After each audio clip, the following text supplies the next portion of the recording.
All right. Welcome back to the Soft Compound Podcast. It's been a while, that to say the least. We're back and it's kind of a new era. I've enlisted my dear friend, fellow F1 nerd and fanatic, Zach Crane. Yeah, super excited. I think it's going to be such an addition to what we're doing here. For the longest time, it was just me. And, we kind of fell into F1 at the same time together. You know what I mean? And like I said, we're both absolute nerds for this sport.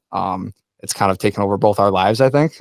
So yeah, Zach, if you want to say what's up to everyone, or anyone who is watching at this point. Yes, sir. What's going on? Just to introduce myself, I'm Zach Crane.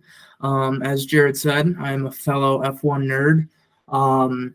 Going back to kind of the early days of when Jared and I got into it. Really, in all honesty, it was the Netflix show for me. Yeah. Getting an idea, watching the sport, it really kind of opened my eyes that there's so much more to the sport than just racing or driving a very fast rocket ship. Right. But fast forward 3 years, 4 years, 5 years now. How long's it been? 4 years? It's been a minute. Yeah, I think yeah. I'm watching every race, constantly getting post notifications on what's going on with drivers, engineers, absolutely everything. And I'm so blessed that Jared is bringing me along for the ride. Dude, yeah, like I said, I could not be happier. I think you're going to be an amazing addition to what we're doing here. And, touch on that for a second. We both kind of fell into it with the Drive to Survive series, and we're both active on Twitter and whatnot. You see all people saying, whatever, like people look down on us is what I'm trying to say sometimes. But this sport has taken over our lives completely. I think, obviously we still follow our typical American sports. I'm wearing a Buffalo Bills hat, but this sport has absolutely consumed us. And, it's been our obsession for the past, like Zach said, 4 years now. So we're super excited. It's really important for, people of, the UK where the sport is particularly big, to notice that, it was important for Drive to Survive, as much as the drivers didn't like it, obviously excluding Daniel Ricciardo. But, it was important for the U.S. to get involved with the sport. Obviously, Miami, Vegas, Texas, it's blown up tremendously. Right. Obviously, we'll talk about Vegas on another episode. But, I think that just with the addition of that track, that alone, because obviously last year they were in Miami and they were in Vegas, Miami and Texas. But I still don't think it was as big. Right. So Vegas really kind of put F1 on the map, especially in the United States. And it's truly just a tremendous sport that I think Jared and I really, I don't know what it is. I really don't. It's captivating. Something about it. Something about it. We can do a whole episode on, how we fell in love with Formula One and things like that, because it's truly just, I don't know, it's a spectacle, as they say. But like you said, we fell into it because of the Netflix series, and, we won't get too far into this because this is our 2023 year in review episode. We didn't talk about that. But one thing I do want to say is that this sport was not accessible, and it's getting more accessible, but it was not accessible to Americans, before the Netflix series came out. So it's hard to blame us for just getting into it now or whatever. And people like me and you, we're not just watching the races and that's it. We're diving deep into statistics and trying to learn as much about the technicalities of the sport. And, because that's the thing too, is this sport is so technical, and how it comes down to the setups of the cars and how these teams develop the cars and everything like that. It's hard to blame us, is what I'm trying to say, for us not knowing about it pre 2019 or whatever it was, Well, like I said, we can do a whole episode on that, and I think we definitely should. We have a sheet of about 30 ideas that we're going to be pumping out in the next, We got some episodes coming. Yeah, I was going to say, we got, especially in this off season, I feel like we have a lot to cover, which is great. Absolutely. So, cool. I feel like if you want to get into our little year in review, obviously we're coming off the 2023 Formula One season. And there's a lot to talk about. I mean, in a season that was kind of dominated by Max and Red Bull, there's still a lot to talk about. And I think we both have some interesting points. We kind of ran through what we each were thinking, before we hit the record button here. And like I said, I think we got a lot to talk about. So if you want to get to it.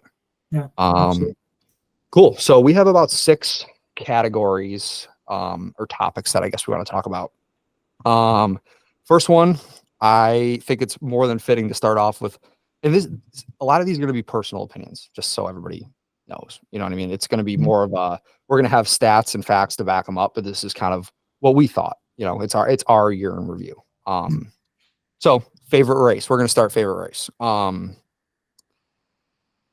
So I have a hot take, and there's a lot of races. There's, obviously 22 race calendar, maybe expanding. There's a lot to talk about. Very true. One race in particular, it's early in the season, and it's a track that a lot of people like to hate on. I went with the Miami Grand Prix. Ooh, I know. So here's why. So let's paint the picture a little bit, right? Max and Checo, at this point in the season, this is the 5th race of the season. They are tied 2-2 in race wins, right? Everybody's speculating that we're going to have a legitimate title battle this year. Max qualifies P9. Checo puts it on pole. Checo has an open goal. All he's got to do is drive, right? Build up that gap. He's in the RB19, one of the most dominant F1 cars in history. Build up the gap, win the race, right? Race starts. Max clears the field, gets behind Checo within I want to say it's 10 laps, 12 laps. Checo hadn't built up a gap. He gets right behind Checo, passes Checo with ease, wins the race by 5.3 seconds. Stunning. This, in my opinion, the World Drivers' Championship was won in Miami, the 5th race of the year. This puts so much doubt into Checo's head that how is Max doing these things that I can't? How is Max putting these numbers on a timesheet that I can't? And this was such a big momentum swing that I think Max legitimately, obviously not on points or anything like that, but he won the championship in Miami, the 5th race of the year, by demoralizing his teammate like he does with all of his other teammates. Yeah, I think it's interesting that you talk about what is Checo thinking, Right. Especially driving the same car. How is it that Max is getting through the field so fast? I mean, I think on lap 2 he already gained 3 positions. Ridiculous. Yeah. So and it's not just Miami. The races that all of Max wasn't on pole or second or third. Yeah. He was passing 4 cars on the first lap. And I think that kind of speaks volume on Max Verstappen because if you take a look in the beginning of his career, more times than not, he's shooting that gap on the first lap. Yeah. And I think, he realized that his car was quicker than everybody else's, so he didn't need to. And I completely agree when you say that the championship was won in Miami. From there on out, I think everybody knew Max was going to be the front runner. And it truly was incredible to see, just how he would maneuver that car alongside Mercedes, Ferrari, and have them look like they're not even competition. So super interesting. I completely agree.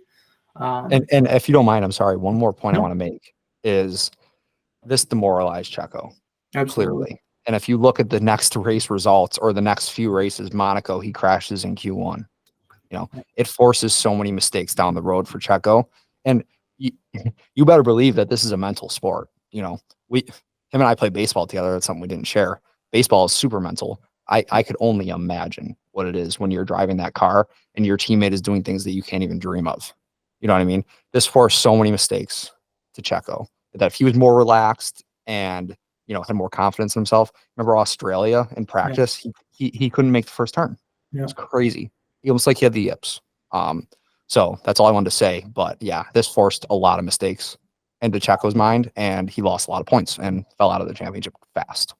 And so I agree. And I think, it kind of, that was also the turning point on when I believe Christian, kind of made the executive decision that Max is going to go for his 3rd world title. Yeah. And Checo, you have to go back to, being the teammate. And I genuinely think at the start of the season, people were saying, "Oh, it was all Max all year." I don't think so. I think at the start of the year, they wanted both Red Bulls to fight.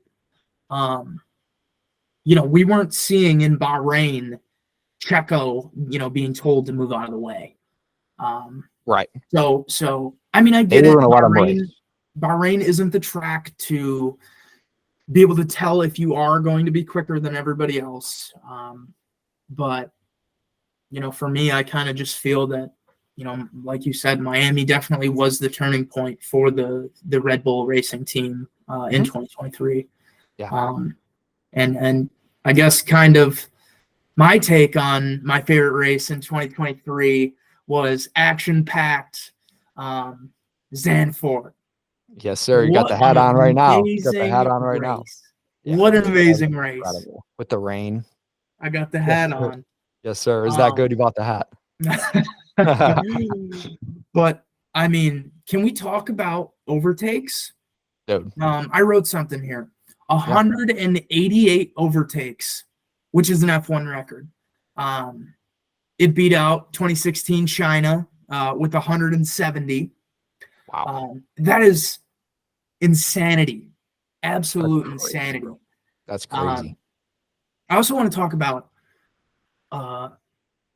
lap times on the very last lap. Okay. Hamilton, Sainz, Norris, and Albon, all within 2 seconds. And that was from 3rd to 7th position. Dude, especially in a year where we're just thirsty for some competitive racing, some close, some racing where people are, within a second or within, that was amazing to see for sure, undoubtedly.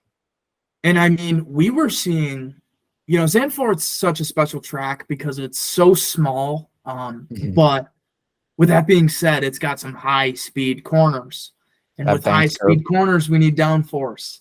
Yep. So, we were seeing a lot of the lower end teams, AlphaTauri, Haas putting in some good times. Because let's not forget, the AlphaTauri, Haas, they're quick. Those cars are quick on a one lap. If we're racing one lap, those cars are up there. Including Williams too. Williams, exactly. Williams, slippery car, dude. Yes, it's different from a racing standpoint. I don't know that the car is going to last 72 laps. We saw that, throughout the year. That's where they kind of struggled. That's where they lost their lap times, whether it was degradation with the tires or getting the wrong strategy. But either way, Zandvoort was a fantastic race. Tons of passing. Yeah, I mean, Max won. Kind of no surprise there. It's his home race. He's going to give it all he's got. But, dude, he fought through the field, too, in the rain. Rain. Yeah. That's another thing I was going to say. The weather. The weather was so unpredictable. We knew rain was coming, but, it was more or less throw the strategy out the window. Now it's time to figure out how to win this race. Yeah. So, for me, fantastic. Dude, I tell you too, when I was looking, when we put this list together of things we want to talk about, and I'm looking through all these races, Zandvoort was high on my list for sure. Anytime rain or weather comes into play like that, or like you said, throw the strategy out the window, we have to react now. We're watching the radar. We're seeing, okay, rain is expected to hit in 6 minutes or whatever it is. You know what I mean? Seeing all those strategy calls mid-race, guys are ducking into the pits. Some guys are staying out on dry tires. It's incredible to see. Red Bull again, flawless on the strategy, flawless on the execution by Max Verstappen. And like you said, I couldn't agree more, honestly, on your pick for sure. And I think that it's super important to take that into account as well. Is it all comes down to the driver, but in reality, it's the engineers that are making the calls on whether or not we're boxing or not, and whether or not we're changing our strategy from plan A to plan B or to plan D. You know what I mean? Right. So, we got to give props to the engineers out there. So, 100%. Yeah, the race strategists and the engineers and everybody making calls from the pit wall, and even the guys in the pit lane too, flawless for Red Bull as yeah. far as pit stops go. And you see teams like Ferrari where they're putting the wrong wheels on, Yep. or the wrong tires on the wrong wheels. You know Yeah. what I mean? They're putting the rear left on the rear right and things like that. Like it's easy. It's easier said than done as far as a pit stop goes. It's very much a team sport, and Red Bull executed Yeah. flawlessly. Yeah. But dude, yeah, like I said, I couldn't agree more. On Zandvoort, you got the fucking hat, dude. Unreal. Unreal. Yeah, And I think 100%. that, kind of leads us into the next topic of, you know, sprint races now. That whole concept we could make a whole episode on. I was just gonna say, let's do a weekend format episode, because that needs to be talked about for sure. I got a lot of ideas, and I got some opinions too. we've had hour-long FaceTimes talking about reverse grid this and Yeah. all a lot of things. So that's very interesting. So yeah, second topic, favorite sprint race. Obviously, sprint races are a big thing now. Formula One loves them. So yeah, I mean, I could rip mine if you want. So I picked, again, another relatively hot take. There were some standouts. This was a standout in my opinion. Brazil. First of all, Interlagos, fire all the time. Unreal. Incredible racing. I don't know what it is. I don't know. It's the track. It's the track layout. Clearly, but it just produces incredible racing. Yeah. I feel like every time it's a race of the year candidate in my opinion. Like I said, I picked Miami for race of the year because of the momentum swing between the two Red Bull drivers, but we're past that. So let's talk about Brazil sprint. I picked it solely because of the clean and hard racing that was going on. There were so many battles. I mean, we had battles between Checo and George Russell the whole race, 24 laps, all 24 laps. They were going back and forth. Ricardo was battling Sainz for the top 10 spot. Ricardo was battling Sainz, but an AlphaTauri was battling a Ferrari. Crazy. Unfortunately for any Daniel Ricciardo fans, he ended up finishing like P12, I think, because he's going back and forth with Sainz, taking the life out of his tires, and then he had nothing left. And I think Piastri went by him and a couple other guys, but that was amazing to see. Amazing. Like I said, when we're in a season where we're thirsty for something interesting, some midfield cars and some back of the field cars competing in close racing, this was what we wanted. We also had a battle between Alonso and Gasly for basically the whole race. That was incredible to watch. I just remember watching this race and thinking, like, I can't believe how much good, clean, hard racing and overtake we're seeing within these 24 laps. Absolutely. It was just incredible to me. This made me like sprint races more. That's why I picked it. It I don't know how I feel in sprint races, to be honest, but this was a good one. This made me really, really enjoy this weekend format. Yeah. Yeah, I mean, I kind of want to give a shout out that the sprint race was great, but kind of talking about Brazil, how about Lando Norris's start? Dude. Starting sixth I and missed that. getting to P2. Yeah. Before the first corner. Yeah. So anyway, that first turn, dude. That first turn is electric. It is electric. Dives down the inside because it kind of slopes down into it too. Like I know you play the F1 game, like you're going down there, dude. It like you're sloping down, you're turning in. Yeah. And that, dude, it is just a fun track, man. Yeah. It is a fun track. It's fire every time. Yeah. I mean, I love all the tracks, but yeah, if we're talking about Brazil, it's probably one of my top 3 favorite tracks on the grid. Yeah. But my favorite sprint, I don't even think I have to talk about it. Qatar, Oscar Piastri, baby. Oh yeah. When will we ever see a rookie perform like Oscar Piastri?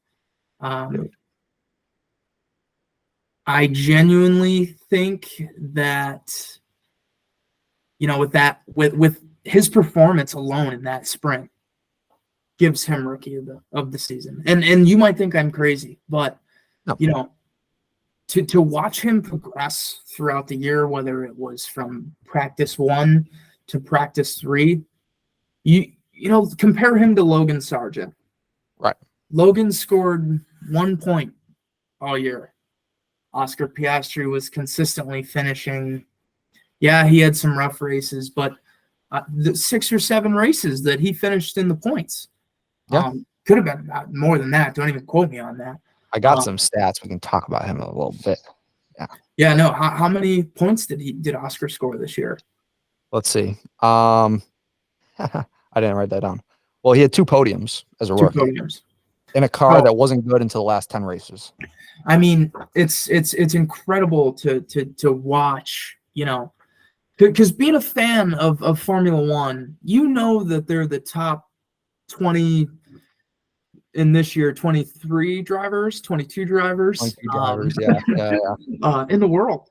Right. And to see, Oscar Piastri go from F2 to F1 like it's absolutely nothing, to make it to the podiums, to win a sprint, and to see how humble he is, to watch him in the interview with Lando, jumping up and down, popping his champagne, and then you see Oscar. He's just excited to be there, spraying his his champagne everywhere. Perfume too. He acts like he's been there before. Right. And yeah, I know I'm kind of getting into who I think is rookie of the year, but it goes hand in hand. Watching Oscar Piastri perform this year is something we might not see for a while. Max Verstappen did it. He won his first ever race, and look at where Max is now. What are we going to get from Oscar? You know what I mean? 3 years, 4 years from now. So that, him winning that alone was my favorite sprint of the year by far. 100%. You know how hard it was for me not to pick that sprint race? I felt like we had to highlight another one, but that one was the best one. Yeah. It wasn't as good as Brazil. I'll tell you that right now. Yeah. Because in a season, I'll say it again, where we are thirsty and hungry for something other than Max Verstappen crossing the finish line first. Yeah. That gave us it. That gave us it for sure. 100%. And dude, I know we're kind of skipping around a little bit. We can hop right to rookie of the year if you want, just because. Yeah, I mean, they already know who mine is. I mean, I could ramble about Oscar for 20 minutes, but I don't think we need to. I think people, if you are an F1 fan, you will respect Oscar Piastri. 100%. And nothing not like about him. Exactly. And I think that goes for all of McLaren. McLaren did the little things correct this year. Yep. In all aspects, in my opinion. Couldn't agree more. So, Couldn't agree more. Yeah. Who do you believe is your rookie of the year? I said it's clear. It's Oscar. So I have another take.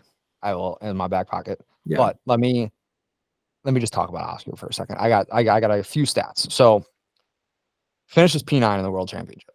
So I told you I didn't write down how many points. I know Lance Stroll finished P10 and he had 74 points. So 84 to 90 points, something like that. Okay. Let's look it up.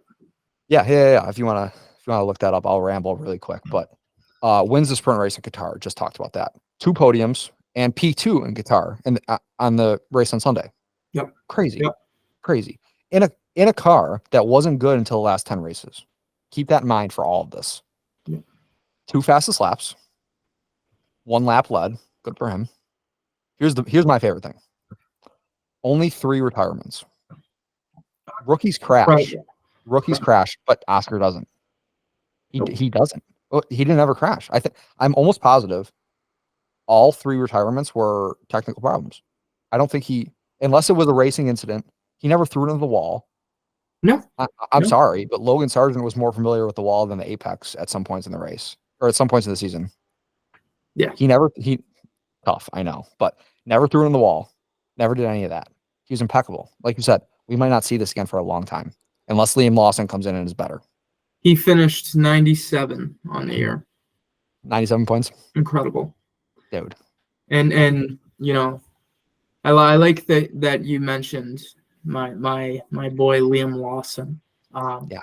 Let's talk about him for a second, because if we're talking F1 rookies, I think it's important full year. I don't even think De Vries has a chance to be in that conversation whatsoever. That's a different story for another time.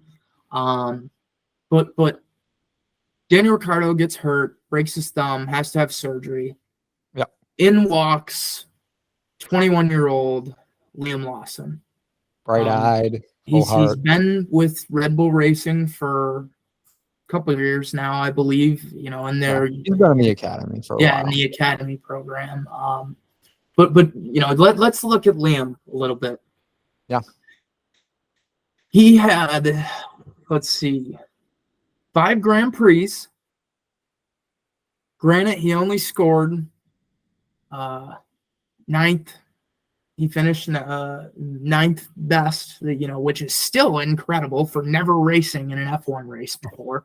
In Singapore, which is an incredibly tough track. Absolutely. Keep that in mind. And let's talk about his grid position. He started 10th. That was one of his best grid positions this year, starting 10th. Made it into Q3 in an AlphaTauri. Unreal. I mean, he was racing Yuki. He was racing Yuki. Someone who has been with the team for 3 years or 4. And Liam made it seem like, he was comfortable. Like, yeah, I know he was in some pain and he was struggling after his first race. But, I mean, when you're driving 200 miles an hour and you're, pushing G-forces around 3 or 4, like, obviously you're going to be sore. The car is completely different from Formula E. It's completely different from Formula 2. The horsepower is so much stronger. The car is way lighter. Yeah. So but he walked in there and said, "I do this." And he walked in. This is what I do. And made it known that he is a race car driver, and he deserves to at least have the opportunity for a seat. I know he's been in the conversation the past few years, on whether or not, is Liam good enough to race? Is Liam good enough? We know he's good enough for F2. We know he's good enough for FE or Formula E. I think people call it FE too, right? Yeah, I don't know. but I think he proved it himself in 5 races. 100%. He didn't need anybody to tell him that he wasn't good enough, because he knew he could get in that car and he could perform. Yeah. So I genuinely think if Liam raced all year, he would be in that conversation as well. So I really like that you brought him up. Yeah, no, I couldn't agree more with everything you said. The only thing I'll add is another thing that he did is make Nick De Vries look like he should never be in Formula 1 again. Yeah. And here's a point I want to bring up. Nick De Vries filled in for Williams 2022. Yep. P9 in Monza. Everyone got him a seat for the next year. He wasn't in the conversation before that. You know what I mean? Yeah, no, you're 100% but right. that was one race. Liam did it over 5. Yeah. He didn't score P9 every 5 or all 5 races. No. But he didn't make mistakes. He looked amazing. And yes, he was sitting in the P14, and there was some races he was dead last, but that's expected. That's how many races has Logan Sargent been in dead last? Right. And he never lost his seat, and he's coming back next year. Coming back. Right. So, shout out to our boy Liam Lawson from New Zealand, baby. He's awesome, and like I said, if anyone's going to do what Oscar did this year, it's going to be him. And next year or a couple years. Conspiracy theory that I saw on F1 Twitter. The only reason that Liam Lawson didn't get a seat was because a sponsor of AlphaTauri / Red Bull wanted to keep him there. Who was that sponsor? Here's my addition to this whole thing. It was Honda. Honda in 2026 is going to be the sole engine provider for Aston Martin. In 2026, Honda wants to keep Yuki in Formula 1, so in 2026 they can bring him to Aston Martin. Makes sense. Calling it right now. 2026, Yuki signs a deal with Aston Martin. Be interesting. What do you think? Real quick. What do you think? Well, it's kind of clear. I don't think people realize how much money Yuki brings into Formula One and to AlphaTauri. He's extremely, popular in his home country. Tons of endorsements. He is the guy in Japan. So, especially with Honda wanting to, move along, that's their driver. They love him. They love Yuki. And like I said, that was all kind of a conspiracy theory that I saw on Twitter that Yuki was going to lose his seat to Liam, but Honda said, no, we're pulling our money if you do that. And I mean, it would make sense. At the end of the day, Formula One's a business. That's these a real teams, statement you could say, brother. These teams need money, man. They need money. Yep. So 100%. That's a great point. Yeah. So I just want to throw it out there. We can do a whole episode on conspiracy theories that I see when I go down my black hole of F1 Twitter every night. But it was in the conversation. I wanted to talk about it just because Liam Lawson, did he deserve a seat for 2024? 100%. But another thing about this whole thing is it's timing. You can be one of the top 20 drivers in the world, but someone who's not as good as you is in Formula One because he has a contract or he has the money or he has the sponsors or this or that. It's all timing. It's all there's other factors besides your lap time. Exactly. Yeah. And I think that's important to talk about why Daniel Ricciardo's still with Red Bull. I mean, Oscar's from Australia, but he's nowhere near the celebrity Daniel Ricciardo is. People that don't even watch Formula One from Australia know who Daniel Ricciardo is. Of course. Same thing with the United Kingdom. People who don't like racing know who Lewis Hamilton is. He's as popular as any NFL quarterback here. Exactly. Put it that way. Yeah. So, and that could be that's a good point. Good point. That was a good point to bring up, man. Like it's. At the end of the day, F1's a business. And if we're talking racing, if you got the racing, that's one thing. But if you get the sponsorships and you got the endorsements, that's a whole nother level.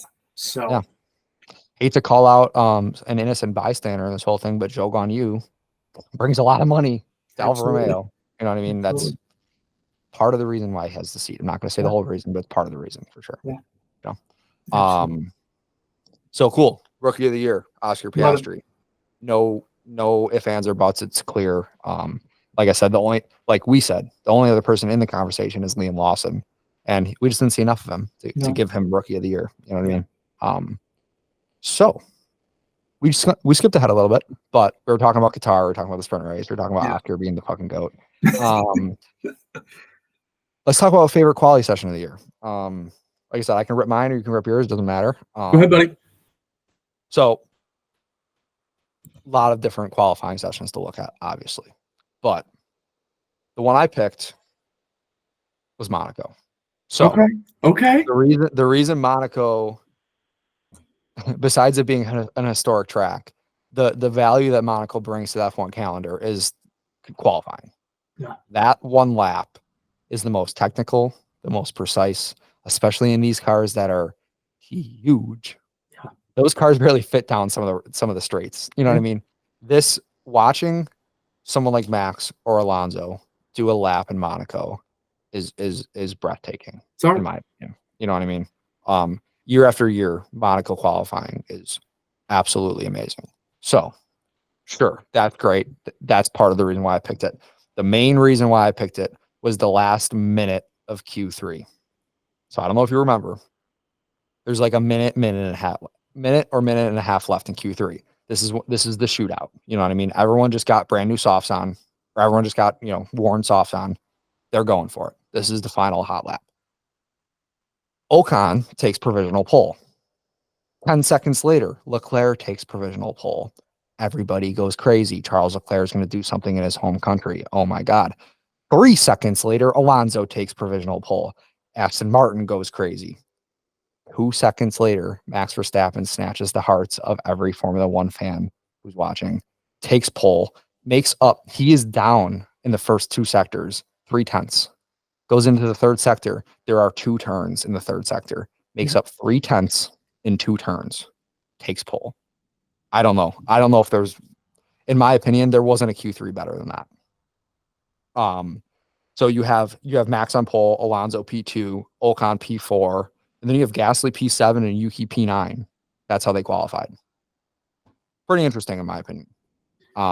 So yeah, no, so I love that you said Monaco because, in all honesty, that track takes away how good your car is. It doesn't matter how good your car is. dude, that's In Monaco, you said it right there. You said it right it's the there. driver. It's in my opinion, it's the only track on the grid that the driver has to be 100%, 75, 6, whatever, how many 72 laps. I think it's 72, yeah. Dead 72 straight. Yep. It's by far the most technical. It's one of the hardest. The drivers say it all the time, but they love it. They love it. But here's the thing. In Monaco, there's always surprises, and surprises usually mean some rain. If we're talking Monaco Grand Prix in the rain, strictly drivers. It is strictly the talent of the driver, and the best driver is going to win. Yep. Who's not scared to send it? Who's not scared to spin? Who's not scared to throw it down the inside on turn one to head up the hill, in the lead? Yeah. And the rain is the equalizer and Monaco is the equalizer. Put those two together and take away any RB19, DRS advantage, this or that. No, it's the driver. You said it perfectly. And like you said, Monaco is one of those tracks that it's so easy to make a mistake, but if you can perfect just one sector, you can get ahead. And it's exactly what Max Verstappen did. Yep. Yeah. And it's hard for me to pick a favorite because obviously Monaco is fantastic. At the end of the day, Bahrain's fantastic too because nobody knows what to expect. The drivers have no idea who's going to be quick. Dude, that's an interesting one for me. But I didn't say Bahrain. Okay. I said USA, the Circuit of Americas. Coda, baby. Charles Leclerc takes pole. Everybody is super excited. That's when Leclerc did his sunset lap, which was absolutely stunning. Yep. And then you got Max, kind of the villain lap in Brazil. Chasing the storm. Those edits with the Adele song was fucking fire. But let's look at some lap times in Q3 for US. Leclerc 134.7, Norris 134.77, Hamilton 134.82, Sainz 134.88, Russell 135.0, Verstappen 135.0 We can't get that much closer in a quali. Like it's like you were saying. I think Brazil and Texas were two of the Monaco and Texas were two of the where we got Crofty to say, and Verstappen takes pole, or Leclerc takes pole. Right. So, dude, I love that pick because, like you said, that was very similar to Monaco. Yeah. To be honest, overlooked by me when I was doing the research for this episode. Overlooked by me. That was insane. Like I think, and the one thing I will say is, a lot of the drivers like Texas. They like that it's a bigger track. They like that there's a lot of high-speed corners, a lot of high-speed straights. But at the same time, there's the fair share of the slow-speed corners. Right. And I think the reason drivers like tracks like that is because, it kind of takes away the aspect of just being good at one or the other.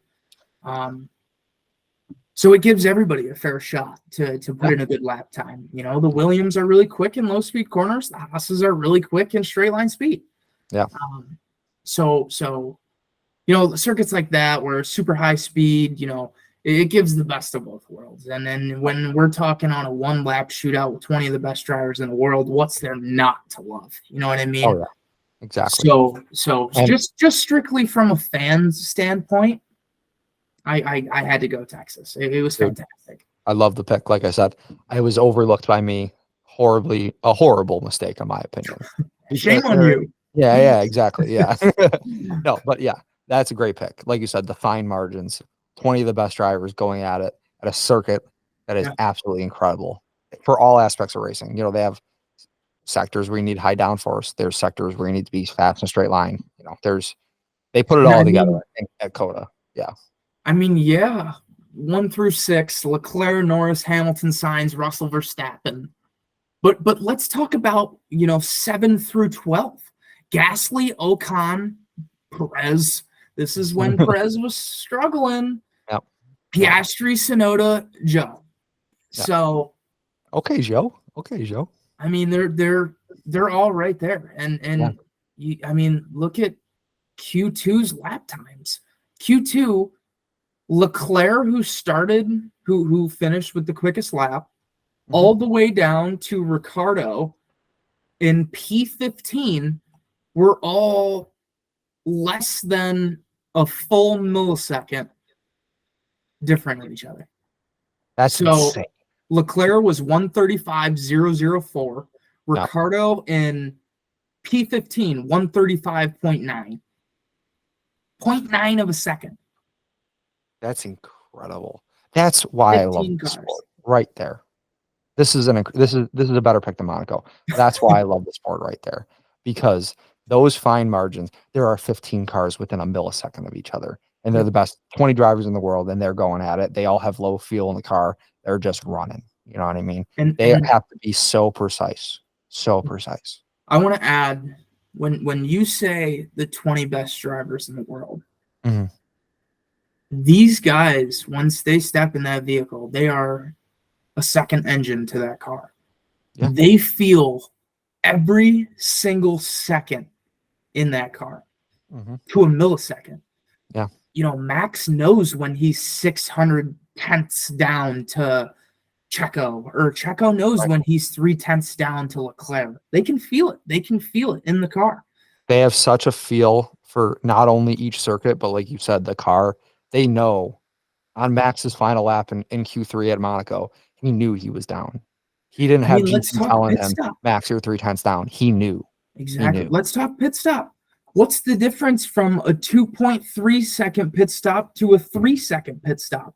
In our minds, we can't comprehend that. 1, 2, 3. That seems quick to us, not to them. They can tell when it's a 2.3 stop to a 3 second stop. Yeah. And it's incredible. It's incredible. Yeah. The fine margins are what I love about the sport. And and really that's the beauty of the sport. It's down to seconds, sometimes milliseconds. Right. So especially in qualifying. That's why, dude, I love watching the race, obviously. Qualifying is a different animal, dude. Yeah. Q3 final shootout, dude, is, if you want to get your friend into Formula One, show him Coda Q3 or show him Monaco Q3. Yeah. Him or her. Or show him the last lap of the 2021 World Drivers' Championship in Abu Dhabi. You touched on. Listen, I don't even care if you're a Max Verstappen fan or you're a Lewis Hamilton fan. Either way, one driver had to win. Right. The controversy is one question. The many issues with Michael Massey and that with that race. But if we're talking strictly one lap to decide a Super Bowl, like, people don't understand that. Yeah. What NFL players are striving for every day? What MLB players, NHL players? It came down to one lap. Your best against my best. Yeah. One lap, 3 miles. Right. And like you said, nobody's saying that there wasn't, there was an issue with Michael Massey. Nobody's saying there wasn't. No. But strictly racing. Max had to execute. He was in the position to win the world title against arguably the best F1 driver of all time, and he did it. He still had to get past him. Yeah, I agree. Like, And not, do I get it. He was on fresher tires. Don't tell me. Don't. I already know that. But I wasn't talking then to the you. one thing I will I was say talking to too. Team LH. You know. Oh yeah, I agree, But man. One I'm thing just I'll saying, say is he was put in the position to win the world title, and he went and got it. that exactly. Matt, You know. if you can't blame Max. Like, No. Yeah. That's again, that's a whole other subject for a whole I was nother going to say, time. we almost just went down a 2-hour topic. Yeah, but strictly racing, Yeah. we're talking one lap to win the Super I Bowl. don't know. You know what I mean? And That's at the end of the qualifying. day, Yeah. as a sport fan, how is that not lovable? You know what I mean? Like you said, when we're watching baseball, don't you want it to be bottom of the ninth, 2 outs, bases loaded, down 2 with your best player up? Don't you want that? And don't you want your star reliever on the mound? Like that, all the chips are on the table. Yeah. You know what I mean? And Max didn't fold. And then that's kind of the beauty of F1 is, you know, we're seeing some change. Yeah. Yep. I get it. You know, Max is kind of the head of the pack right now, but if we're talking, you know, 2023 year-end review, do I think that Max is going to have that big of a lead next year? Not even close. No, Not even close. I think that Max will win a lot of races still, but with that being said, I think there's some other drivers that will have that first podium. So, oh yeah. Lando Norris gets his first one in 2024. Yeah, no doubt. Let's move on. Driver of the year. I think everybody knows. You know, Max Verstappen, incredible year. You know, what was he? 19 for 20 or something? 19 for 21. It was, he lost 3 races, or didn't lose 3. Checo won 2. And Checo won 2. Yeah. So, you know, we get it. We get it. Max had a fantastic year, but let's exclude Max in this conversation. Let's who's the driver of the year, Jared, that you would say showed best race pace, you know, great qualifying, a good teammate, you know, just all around. Who do you think was the best? I got one. So there's a lot of good drivers. There's a lot of drivers that did a lot of fantastic things this year. Oscar Patrick, one of them. Lando Norris is another one. I could go on for about 7 to 8 drivers that did amazing things this year. I picked Fernando Alonso. First things first. So the arrival of Aston Martin really helps. Yeah. I think if he's driving the 2022 Aston Martin, he doesn't have the same success, and he's probably not driver of the year. So wanted to put that out there. But there are other factors, right? So if you want to talk about points gap between teammates, excluding Red Bull, because Max could have won both championships on his own. Alonso scored 206 points, finished 4th in the World Driver Championship. Lance Stroll finished 74 points and finished 10th. Same car. I get it. Lance is not the same as Fernando, but check the first box, crushed your teammate. Out of all the races that Alonso finished this year, he finished outside the points 1 time. So his only blunder was Singapore. And it wasn't his fault. It's not like he crashed out. It's not like anything like that. What probably happened was he didn't go with the right setup. So a blunder, whatever. They had no pace. They realized right away that something was wrong with the car, whether it was a setup thing or something. They let Lance pass him on the first lap because he knew, right? He knew. So they also had a botched pit stop. I did write that down. They had other issues in the race. It wasn't all Fernando. One blunder was Singapore. That was the only race that he completed that he didn't score points in. He had 2 DNFs. Okay. He started from the pit lane at the US Grand Prix, climbed his way into the points, and then had an issue with his floor, forced to retire. Was going to score points from the pit lane. Yeah. Okay. Mexico Grand Prix, he retired early because the car was incredibly slow. He said in the post race that it was most likely an issue with the car that they noticed at the start of the race. Again, same thing in Singapore. So, other notables. I want to talk about him taking on the veteran role, really helping Lance on and off track, even though Lance is Lance. I mean, he's sharing brake balance settings to his race engineer, telling him to pass it along to Lance because he thinks it's going to help him mid-race. He's complimenting Lance on an overtake that he saw on the big screen. He's going around turn 12. Lance overtakes someone at turn 1. And he in goes, Miami, "Tell right? Lance." Yeah, he goes, "Tell Lance that was a nice move." He's watching the screen as he's racing. There are so many things about Fernando Alonso that are absolutely incredible. I think he checked every box this year. And like I said, going back to the beginning, Aston Martin giving him a rocket ship for 60% of the year obviously helps him. Nobody's saying that didn't help him. But I think, I don't know, if we're talking about overall driver of the year, what really does it for me too is that there was one race that he finished that he didn't score points in. Yeah. Finished P4 in the drivers' championship. After, Yeah, I mean, and he's if we're, 40, sorry.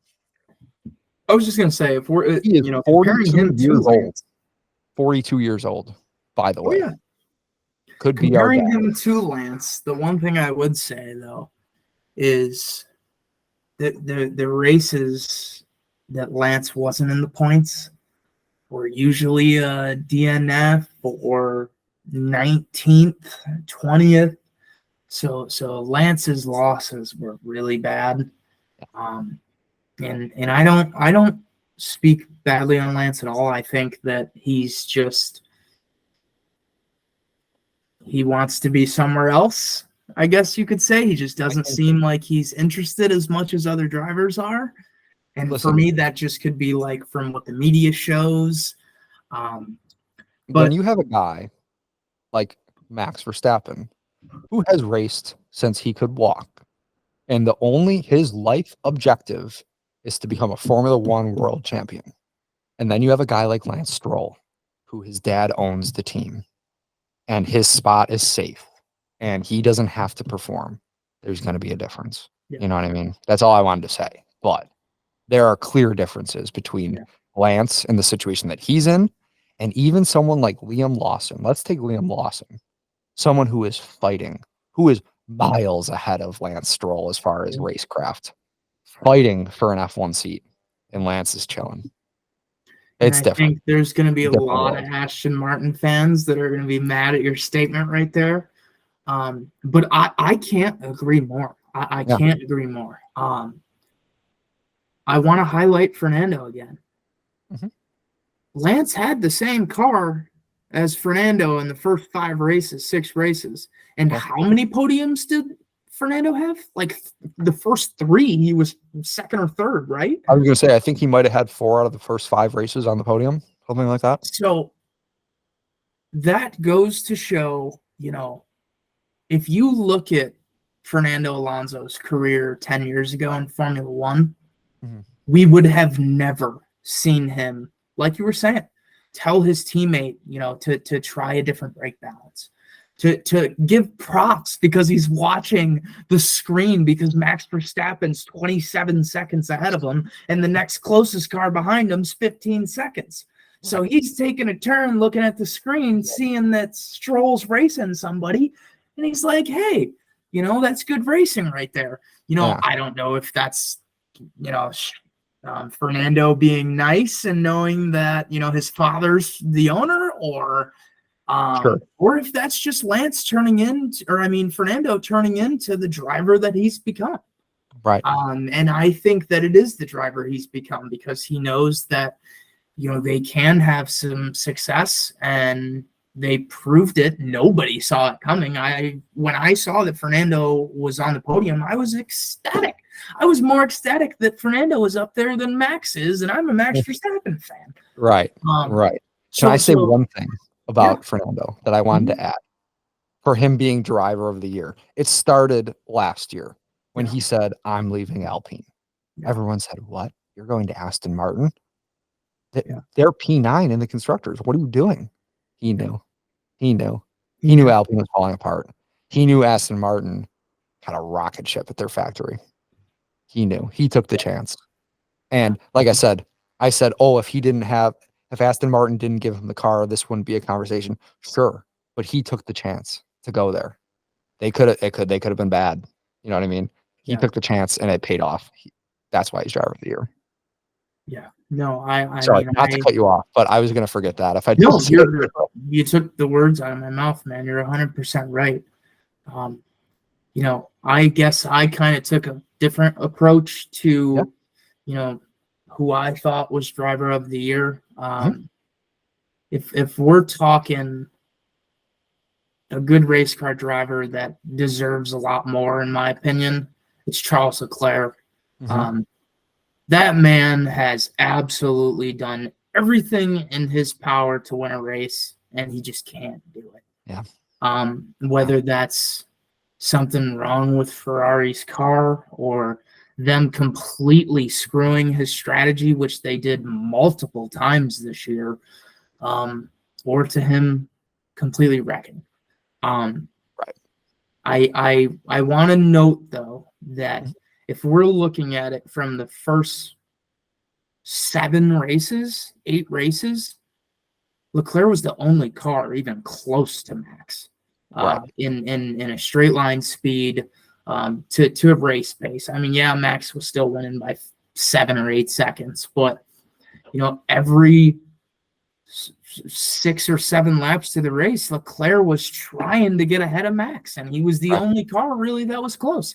And when it wasn't him, it was Fernando. Right. It was him and Fernando. That goes hand in hand with who we think, it deserves it. As we move along in the year, Carlos showed that Ferrari can win with their car. Granted, a lot of things have to happen for that to happen. But, they proved they can win a race. So 100%. My question to you is, if Charles can figure it out, if Ferrari can figure it out, if Fred can figure it out, do you see a lot of success for the Scuderia? Yes, for sure. I think Fred Vasseur is the right man to lead Ferrari. I love Fred Vasseur. He tells it like it is. He says, in quotes, we have to stop with the bullshit. We have to cut it out. We have to build a race car. We have to build a good race car. We have to stop these strategy mistakes. When Mattia Binotto was the team principal, it seemed like it was very it wasn't a relaxed environment about these mistakes, but nothing was getting done about it. And I think this year, as opposed to 2022, was a big step for strategy decisions. I'm not saying they were good, because like you said, they had a lot of mistakes, but 2022 was an abomination. You know what I mean? I think they're on the right track. I love your pick about Charles Leclerc, because like you said, when it wasn't Alonso, it was Leclerc. And the one thing you said about the crashes, so it might sound like I am, saying something bad about him, but I'm actually going to say something good about him. He does crash a lot, right? Yeah. Threw into the wall in Miami qualifying, other instances as well. But he has to overdrive to compensate for some of these things that Ferrari is doing. Slow pit stops, horrible strategy calls. They're asking Charles Leclerc, what would you like to do here? And he's like, I don't know. I don't have the boards in front of me. You know what I mean? They're asking him to make strategy calls during the race. So I don't know. It's a lot, but I think Charles is a great pick, is what I'm trying to say. I think that, as you were mentioning, I think Ferrari does have, a good chance that they have 2 fantastic drivers, Charles Leclerc and Carlos Sainz. Over the races, Leclerc finished 11 to 9 over in race, 15 to 7 in qualifying. The signs, right? We're talking. What's that? The signs. I'm sorry. Yes. Right? Yeah. Okay. Yeah. 6 more points, 206 to 200. 6 podiums to 3 podiums. But here's the difference. Best race finish, second, while best starting position first. And then for Carlos, he qualified first, started first, or ended first. So that's a big conversation. It goes to show that, Carlos has his ups as well, but at the same time, I think that, you know, Leclerc's just a little bit ahead. I think he has, like you said, that's perfect. You said it perfectly. I think Leclerc is just a little bit more refined as far as technicality goes, or whatever, however you want to say it. He's a finger length ahead. And I think Sainz has always kind of been in that back spotlight, whether it's him with, Max, him with Lando. Because in my opinion, Lando was still the number one driver when Carlos was with him. Undoubtedly. Lando's been the golden child of McLaren for a very long time. And then obviously now, being that it's 2 seasons and he still is behind Leclerc, Carlos has kind of taken on that role of being a backup quarterback that plays every game. So, yeah. And hey, who knows though? He did have the Ferrari's only win. Yeah. And to be honest, I don't know what happened to Leclerc in the race. I don't know where he finished. I forget. Yeah, I don't. But he did have Ferrari's only win. Yeah. So there's hope for the boy. But like we both said, Leclerc, perfect pick for driver of the year. He was right there. He was always there consistently. You know what I mean? He's not having huge blunders. Right. When he throws into the wall, sure. I'm kind of excluding that from what I'm saying right now. Yeah. He's not having races. I'm taking that out of the picture. Right because now, it's not worth talking about right now when he has mistakes. And I get it. We're going to have a lot of Mercedes fans mad at the fact that, Hamilton still finished third in the drivers with the absolute shit box of a car that they've had to drive all year. And I get it. But with that being said, Leclerc was fighting, man, most of the year. Like if we're just looking at Lewis was consistently finishing in the points throughout the year. So, he was slowly gaining them points, but Charles was kind of having to either finish second or do everything possible and throw it into the wall trying to finish first. So that's what I was just going to say, is because there's no reason to talk about his crashes because he has to overdrive and overcompensate for some of Ferrari's mistakes, or he has to feel like he does. He has to do that, if that makes any sense. Like he definitely feels like he has to overdrive and make something Max Verstappen like happen on the track where he gains 0.3 in two turns or something like that. You know what I mean? Because everybody's familiar with the Leclerc scream. We've heard it a few times. So, and if you want to talk about unlucky, what race was it? When he just went dead on straight right into the wall. It was Brazil. He lost the hydraulics on the formation lap. Mm-hmm. You want to talk about unlucky? Yeah. I don't think the stats and the points tell the exact story of Charles Leclerc. No. He loses the hydraulics on the formation lap. Who does that happen to? Yeah. Nobody. Nobody. So yeah. Ferrari, that's a whole nother episode. Yeah. Ferrari woes. Yeah. But I think that if we're talking team of the year now, that again excluding Red Bull. Excluding Red Bull. Okay. I think this is kind of Jared and I's first, pick for pick. Because I 100 wholeheartedly believe it's McLaren. It's couldn't agree more. It's not, in my opinion, it's not even close. They came out of absolute left field. Like in the first 10 races. No, that's a lie. First 6 races. They weren't even close. It might have been 10 to 12 races. Yeah. Not even close. Lando had the odd P5 finish. Other than that, dude, they are P17, P18. Yeah. Keep going, but yeah. I was going to say, Zach Brown, I remember listening to one of his conversations, and he said that upgrades are coming. We know we'll be faster. And everybody was kind of like, yeah, that's kind of what everybody says. Right. And then, boom. Straight line speed is incredible. You got Red Bulls in practice coming over the radio saying, "Holy cow, the McLaren's a spaceship." You have Checo on, doing everything humanly possible, signs in front of him trying to slow Charles down because they know McLaren's 7 seconds behind with 9 laps to go, and you got Ferraris worried. Yeah, sorry, for real. You got Ferraris worried in 7 laps that a McLaren that's 7 seconds behind me is going to pass me. And guess what? They did every single time.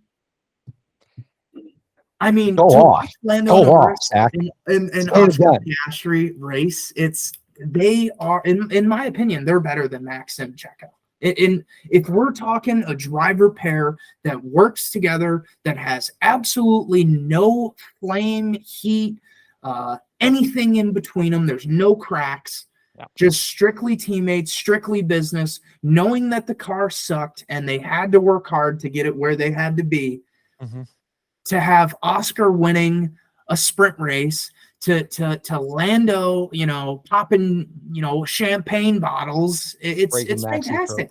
It's fantastic. Amazing. It's amazing. So Zach Brown put out a statement a couple days ago saying he believes they have the best driver pairing. They do, 100%. I quoted it. I tweeted. I'll maybe throw the tweet up, but they do. They have 2 World Driver Championship caliber drivers, one with a lot of experience in F1, the other showing he doesn't need experience to get results. He had McLaren's only win. Yeah. Crazy. Couple things I want to throw in there about McLaren this year. Like you said, they started off horrible, an absolute joke. 17th, 18th.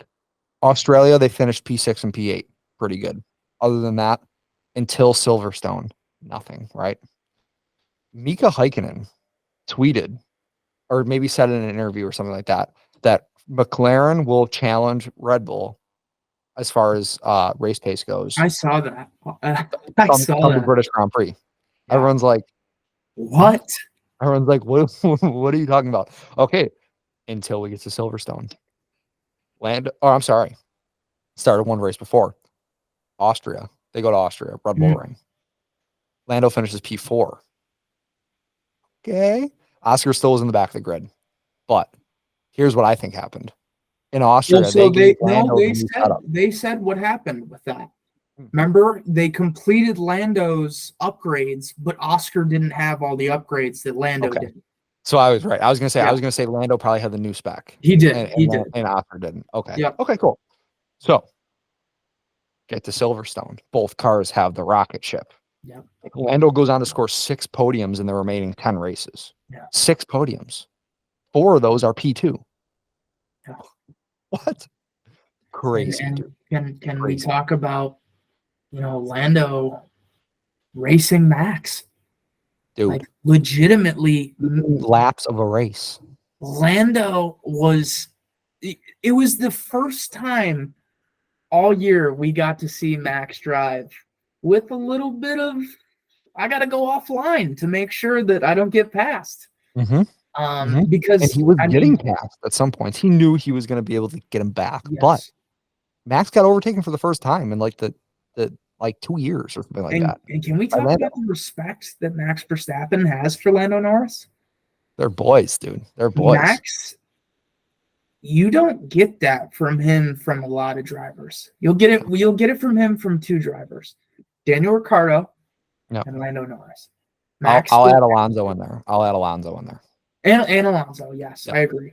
But if we're talking strictly like best friends, okay, yeah. Max doesn't associate himself with people that aren't on the same level, and I think that's clear as day. The media kind of shows that. Right. I mean, like, even look at him and Checo's relationship. It's not the best. It's doable, but it's not Lando and Oscar. It works. That's the best way to put it between Max and Checo. Max will rave about Lando Norris. And it's kind of clear that Red Bull has made it known that they're interested in Lando Norris. Yeah. because, in my opinion, he's one of the best drivers on the grid. I don't even think it's close. He's still super young, super talented. He's not scared to go for any gap whatsoever. Right.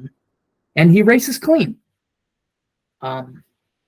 That's kind of my main point there, is he races clean. I'm not going to really do anything.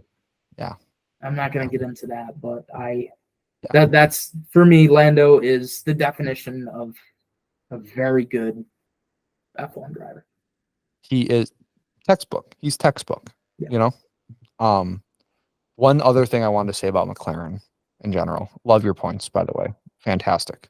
I think people who are listening to this can learn a little something about Lando, because I do see a lot of people hating on him about he hasn't won a race, this and that. Look at the circumstances. Just look at the circumstances. Danny, I get it. Piastri won a sprint race, and Daniel Ricciardo won a race in the McLaren. Lando was right behind him when Daniel Ricciardo won. Yeah, and, you know, the sprint race is 24 laps. We can get into all that later. But I'm saying, like I said, I think people can learn from what you just said. One other thing I want to say. McLaren, we both agree, team of the year, right? Here's my main reason. They started out the season bottom of the barrel. We said that 10 times. Finished well outside of the points most race weekends. Bring major upgrades. First Lando's car in Austria, then to both cars in Silverstone. 10 races left, right? They end up beating Aston Martin by 22 points in the constructors. What? How? Aston Martin had a good car from the jump. Yeah. They had 10 races with a good car, and they beat Aston Martin. Crazy. And crazy. That takes two good drivers to execute too. That's what I was gonna say. That's what sucks, is if you put even Albon in Lance's seat. Tears it up at Aston Martin. Yeah, if you put Albon in Lance's seat, they're gonna beat. They're gonna stay ahead. Yeah. But when you got Fernando finishing 4th and you got Lance finishing 18th, 16th. Come on, doesn't help. It's not. It doesn't work. It doesn't work, and I think that's kind of. I mean, look at Red Bull when Pierre Gasly was there. Right. Max was finishing 6th, 7th, sometimes 4th, sometimes 3rd, and then you had Pierre, qualifying 4th or 5th, but he would finish 12th. Right. So. It's one of those things that if you're gonna win a world drivers championship, you got to be prestige prime down to the every single turn. Yeah. That's on you. But if we're talking about the world championship for the team's perspective, it's a unit, man. It's everybody, and you got to. I mean, look at Ferrari. How did they not finish 2nd? How did they not finish 2nd? Right. They're 4th or 3rd, whatever it was. Yeah. So crazy. It's right. And talking, I was just looking back at my notes over here. Talking about the gap between Fernando and Lance. Here's the points. Aston Martin scored 280 points in total. Fernando Alonso had 206 points. Yeah. Out of 280. So, I mean, there's your answer. That tells the story, right? That tells the story of how they lost to McLaren. But again, don't want to take away anything from McLaren. They did it in 10 races. They scored minimal to no points in the first 22 or 12 races of the season. So that kind of guess this brings up a question. Mm-hmm. What's up with Lance now? They see that they have a car that can compete. It's clear that it can compete. Yeah. Now it's strictly just come on. How much longer are we going to give Lance Stroll a chance? At what point does I know Lawrence Stroll owns the team, but Aston Martin is a sponsor of the team. At what point does Aston Martin go to Lawrence Stroll and say, I don't care that it's your son. Yeah, because he's the owner, but he's not putting up all the money. That's what I was going to say. They're sponsored by Aramco and Aston Martin, and 37 other companies. Yeah. At what point are the big players going to say, like you said, we don't care that it's your son. We could be second in the world in the constructors. Yeah. If we have, like you said, Albon, or what about Gasly, or anybody, you know what I mean? Not anybody, but Yeah. most. Yeah. So definitely a crazy first year. Yeah. For Aston Martin. I think bright days are ahead. Yeah. Oh, for sure. And I'm super excited for 2024. I think I'd be that more excited. we're going to get a lot of good races. I think we're going to see a smaller gap from Red Bull to whoever it may be, whether that's McLaren, Ferrari, Aston Martin. So I think that overall, still a great year, especially if you're a Max Verstappen fan. I get it. It wasn't the most exciting thing, but at the same time, you're experiencing greatness. You're experiencing things that have never happened in a season before. 1,000 laps led in one season. 19 wins in one season. Being 6 points short of winning the Drivers' Championship 10 races into the year. Yeah. Max could have taken off every single lap of the second half after summer break or winter break and still would have finished second in the Drivers' Championship. Yeah. Never happened before. It's something, it's truly like watching Babe Ruth in baseball. Like, we'll never experience something like this. The younger guys got to experience, or the older guys got to experience Jordan. We're experiencing Michael Schumacher and Max Verstappen. Yeah.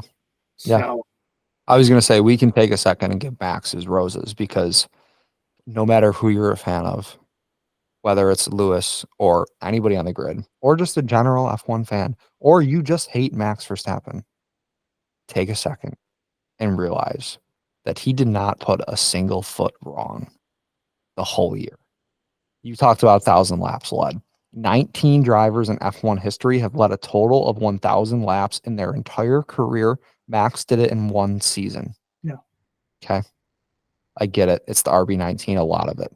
But I don't even want to say a lot of it. He had one of the most dominant cars. But take a step back and look. He did not put a single foot wrong. He did not make a single mistake. He completed every lap of the season. Just because you have a good car doesn't mean mistakes don't happen. Prime example, Sergio Perez. And don't get me wrong, I absolutely love Checo. Everything about him. Everything about him. I absolutely love him. But with that being said, do I think he fits the what Red Bull wants? Absolutely. 100%. They want somebody that's going to help Max win a championship. Here's the thing. Yeah, go ahead. Go. But I was going to say, with that being said, I don't think Checo will be able to get to that point, because he can't be perfect. You know what I mean? Like, we saw the perfect season. Right. I don't think anybody wins every race. It was the fact that it was a thought for Red Bull to win every race, and Max Verstappen to win 20 out of 22.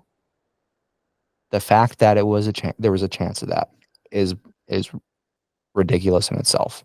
Yeah. The one thing I want to say about Red Bull Checo is what Red Bull wants. Yeah. Secured P2 in the Drivers' Championship. Never done that before. Red Bull's never done that before. Helped Max secure P1. Didn't need it. Helped develop the best car in recent history.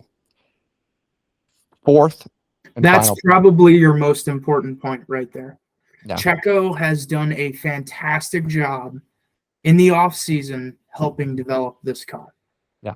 He's made it known that he has. And Max as well. For sure. But Max isn't we see a lot of behind the scenes of Checo at the factory, like diving deep just like Lewis does. Lewis spends tremendous amount of hours in the UK with That's what I like about Lewis. plant. Yeah. So Right. Right. If maybe Max needs to spend a little more time in Milton Keys, but he doesn't need to when he wins 19 races a year. So when you could win both the drivers and the constructors championship by yourself, do what you want. Race GT3s on your sim racing and build your red line racing and do whatever you want, dude. Yep. One final note on Checo being what Red Bull needs. Do they really want two Max Verstappens? No. Right. They can't look at Rosberg and Hamilton. They're taking each other out. Right. Right. Exactly. And a lot of people might look at that question and say, why wouldn't they? Right. Well, so let's break that question down. Mm-hmm. Just like you said, look at Nico Rosberg and Lewis Hamilton. Two of probably top 15, Nico Rosberg, probably top 15, one of the most prestigious drivers ever. Lewis Hamilton, obviously probably the number one driver ever. Schumacher, if you put those two together, tension. That's all I can say is tension. Right. Two drivers that can match each other's lap times and competing for the world title. It's not a team's worst nightmare, but it's a bad problem to have when you're on top. Because there are going to be many races. What's that? What's that lead to? DNFs, baby. Yeah. Yeah. So, like I said, I just wanted to point that out too, that Red Bull doesn't want another Max Verstappen. And it's hard to grasp the idea of just settling for being the number two driver. And it is. It's demoralizing seeing your teammate pass you, or in some cases, didn't Max lap Checo this year too in one race. So it was nice for me to see Max. It looked like it felt like watching a baby deer get killed when Max was lapping Checo in the same car. It was bad. Yeah. Go ahead though. Sorry. No, I was just gonna say it was fun for me to watch Max, lap Lewis, but it wasn't fun for me to watch that, to watch Max pass Checo like that. And as a sports fan, you don't want to see a teammate, you don't want to see a guy hit 400 and then a guy hit 1,000 or 100. You know what I mean? You want to see both guys do just as well.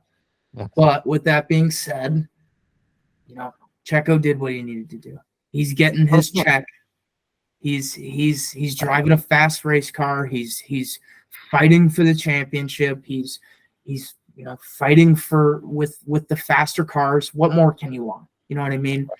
Look at Yuki Tsunoda.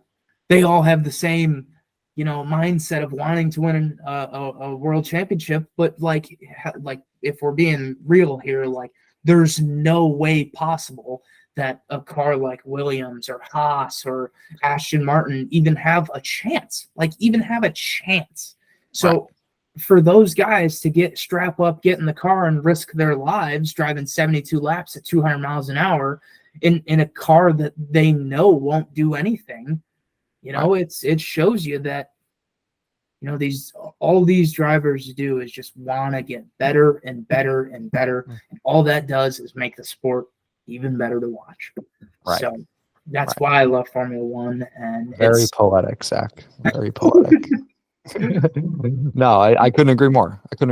And like you said, it's a great point that, all these guys in the midfield and, towards the back of the grid, they're risking their lives driving 200 miles an hour for 72 to 50 to 72 laps, and Checo being the number two driver at Red Bull, that makes things not seem so bad. You can win a couple races a year.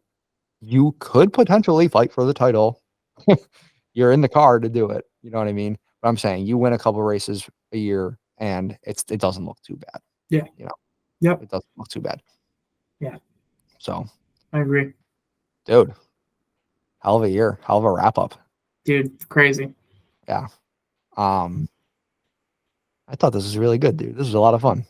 You Yeah, know? man. We nailed that. Yeah, for sure.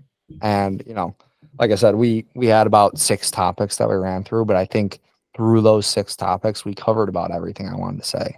Yeah. We Yep. gave Max's roses at the end. A lot of this was excluding Red Bull and Max Verstappen, kind of by the design of you and I. We talked a little bit about, Miami and Zandvoort and things like that. But most of these topics we're talking about other teams because there's a lot that goes on. I kind of wanted to highlight maybe someone's watching this that is just getting into Formula One and this is their first season watching and they say, wow, the same guy wins every time. There's a lot more to it, Yeah. and I think we just did a really good job highlighting that. Yeah. Sir. Cool, brother. Completely agree. Yeah. All right. Well, you got anything else that you want to fucking? I'm trying not to swear, dude. I'm trying. I've let it. No. I've let it. I genuinely I don't think I think we hit everything nail on the head. I to kind of summarize things though, like you were saying, this was a good first episode for everybody listening to kind of just get a gist of what we thought. Right. There's going to be a lot more episodes to come where we're going to dive, way deeper into each team, just to name some ideas that we have, some 2024 expectations, team upgrades and what to expect, some FIA problems and solutions. That'll be a spicy episode. That'll be a good one.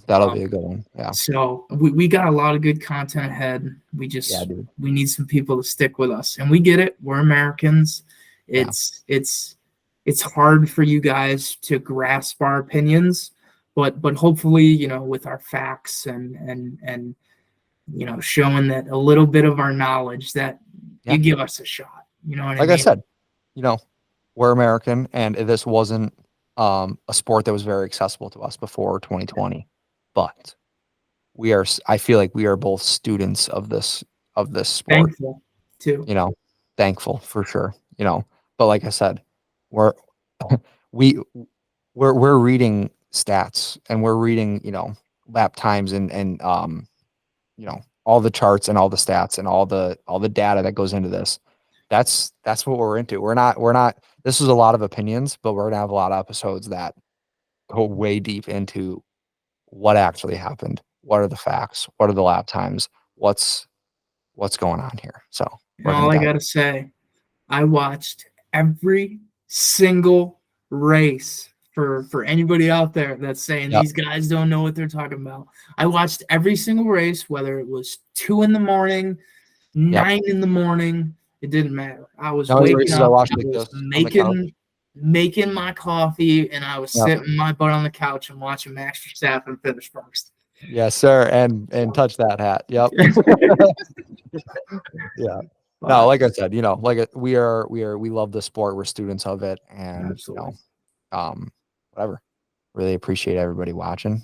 Like I said, I think this is just the beginning. It's kind of a new era for the soft compound and what we're doing here. So really excited. Zach, can't thank you enough for agreeing to be on this thing and take this ride with me. Cause like I said, this is something that we both love. We FaceTime each other 2 nights out of the week every night and talk about Formula One anyway. I said, hey, why don't we just do it on a podcast, brother? Absolutely. So I think this is gonna be really good. And I'm very, very excited for the future. Like you said, we have so much stuff coming up. And even in the off season, we got 30 ideas for episodes. So it's gonna be good for sure. We'll see you all in episode 2. Yeah, sir. All right. Yeah, this will be probably posted in a few days from now. This is Friday, December 22nd. Merry Christmas, happy holidays, everybody. Merry Christmas, happy holidays. Yes, sir. Yes, sir. Maybe I'll get it out before Christmas. I'll let you know, and then whatever, we'll promote it on all social media and everything like that, so everybody will be seeing it. So yeah, word. Like, follow, subscribe, share it to your friends. Yep. Exactly. Yeah, do all that good stuff. Sure. Yeah. So really appreciate you guys watching. If you're still here, holy shit, hour and a half in. Super excited about that. So yeah, stay tuned for the next episode. We'll be recording, like I said, we'll be pumping these things out. So we'll be back very shortly. All right, brother. Peace out, guys.